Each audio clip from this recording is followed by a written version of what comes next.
23 April 2024 आज police आयुक्ताला पत्र दिलं। सायन्स कोर मैदान येथे शिवनं प्रत्यक्ष पाहणी केली आणि प्रत्यक्ष पाहणी केल्यावर 22 तारखेचा जो परवानगी दिलेला सायन्स कोरचा मंडप आहे तो काढला नाही। त्यांनी म्हटलं आहे प्रहार जनशक्ती पक्ष यांच्या प्रचाराकरिता 23-24 24-4-24 आरक्षित असलेले सायन्स कोर मैदान यांच्या प्रचाराकरिता आयोजन करण्यात आलेली अडचण निर्माण झालेली आहे।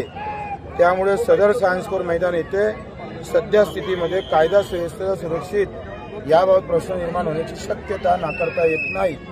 22-4-24 रोजी सायन्स कोर मैदान येथे प्रचार सभेकरिता म्हणजे राणाच्या प्रचार सभेकरिता उभारलेला भव्य मंडप स्टेज त्या संबंधित साहित्य काढून मैदान मोकळे करण्याकरिता आवश्यक पोलीस बंदोबस्त पुरवण्याबाबत याद्वारे विनंती करण्यात येत आहे पोलीस आयुक्ताला, आणि जेणेकरून सदर ठिकाणी कायदा सुव्यवस्था अबाधित राहतील, शांततेचा भंग होणार नाही असं पोलीस आयुक्ताला सांगितलं आहे। तरी शिवनं सांगितलं तरी ते मंडप काढला नाही। पत्र दिल्यानंतर पोलिसांसोबत तुमची चर्चा झाली का? पोलीस काय म्हणतात? सगळं पोलीस म्हणते तुमचा प्रचार थांबवायला सांगितलं म्हणते आम्हाला। त्या अनुषंगाने निवडणूक विभागाकडून प्राप्त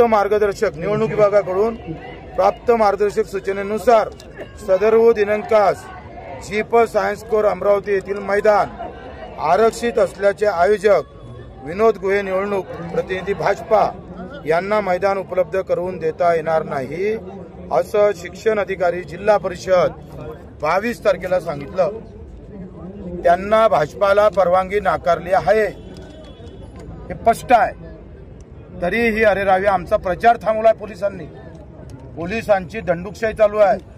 आमच्या 4 घंट्यापासून आमचा प्रचार थांबवला, आचारसंहितेचा भंग केलेला आहे।